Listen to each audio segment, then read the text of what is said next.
Hello everyone, इस video में discuss करेंगे poem when I am dead my dearest written by Christina Rossetti.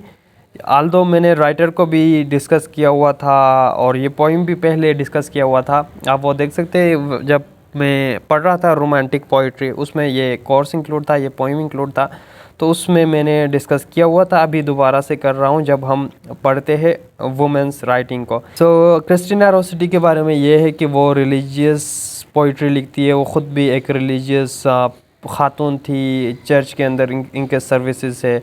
So religious से बड़ा लगाव है इनको। So she seeks refuge in religion, और इनका अक़ीदा भी बड़ा स्ट्रॉन्ग है गॉड के ऊपर। सो क्रिश्चियन लाइफ ये सब कुछ अपने पोइम्स के अंदर रिफ्लेक्ट करती है। इनकी दूसरी जो पोइम है after death, so mostly she address death in her poems के अंदर वो डेथ को एड्रेस करती है, डेथ की बात करती है। और इस पोइम का जो है अल्टरनेट एक और टाइटल है सॉन्ग के नाम से कि song when I am dead my dearest. ठीक है, सो कंफ्यूज नहीं करना।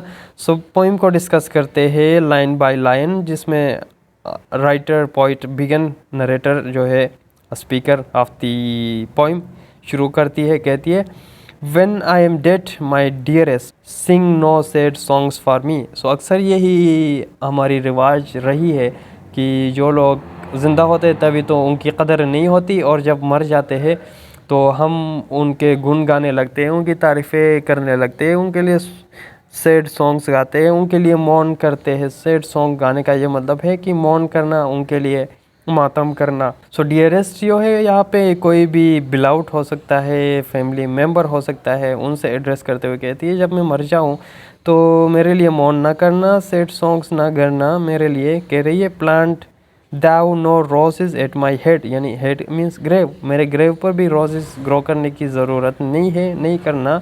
Nor shady cypress trees, cypress trees का आप देखें तो ये जो है साइप्रस के ट्रीज़ ज़्यादातर कॉफ़िन बनाने के लिए यूज़ होते हैं, राइट। सो उस सेंस में कह रही है नॉर शेडी साइप्रस ट्रीज़ कि मेरे कब्र के ऊपर जो है शेडी ट्री आपने प्लांट नहीं करना है जो मुझे शेड दे सके। तो उस शेड से मैं क्या करूँगी जब मैं मर चुकी होंगी, तो उससे मुझे कोई फ़र्क नहीं पड़ेगा, वो चाहे धूप हो शेड हो, मैं तो मर चुकी हूँ, मुझे कोई फ़र्क नहीं पड़ता। सो साइप्रस ट्री भी वहाँ ग्रो करने की ज़रूरत नहीं है। Be the green grass above me, कहती है नेचुरली छोड़ दो तो मेरे कब्र के अराउंड ग्रीन ग्रास ग्रो होगा। Let grass grow above my grave and she don't want any decoration, कुछ भी डेकोरेशन करने की ज़रूरत नहीं है। With showers and dew drops wet, और उस ग्रीन ग्रास पे जो है ड्यू ड्रॉप्स आ जाएंगे, नेचुरल ब्यूटी। सो कहती है and if thou will remember and if thou will forget, so ये तुम्हारी चॉइस है, तुम मुझे याद करो ना करो, इससे मुझे फ़र्क नहीं पड़ना क्योंकि मैं मर चुकी हूँ। I shall not see the shadows, मैं मर चुकी हूँ। डेड पर्सन को कुछ भी फील नहीं होता, ठीक है। जो कुछ तुम मेरे लिए करोगे ना मैं वो देख पाऊँगी और ना फील कर पाऊँगी। जो करना था तो लाइफ में करना था, अभी तो मैं मर चुकी हूँ तो सब फजूल है, बेकार है, ठीक है। सो यही इंसान जो हमारे पास नहीं होता तभी उसकी कदर होती है, जब होता है तो तब नहीं होती, ये हमारी नेचर है। कहती है I shall not see the shadows, ना मैं शेडोस को दे सकती हूँ। I shall not feel the rain, ना मैं उस रेन को फील कर सकती हूँ। I shall not hear the nightingale sing as if in pain, ना मैं उस नाइटिंगेल के ब्यूटीफुल सॉन्ग्स को सुन सकती हूँ क्योंकि मैं डेड हूँ। And dreaming through the Twilight, Twilight कहते हैं इन बिटवीन सिचुएशन।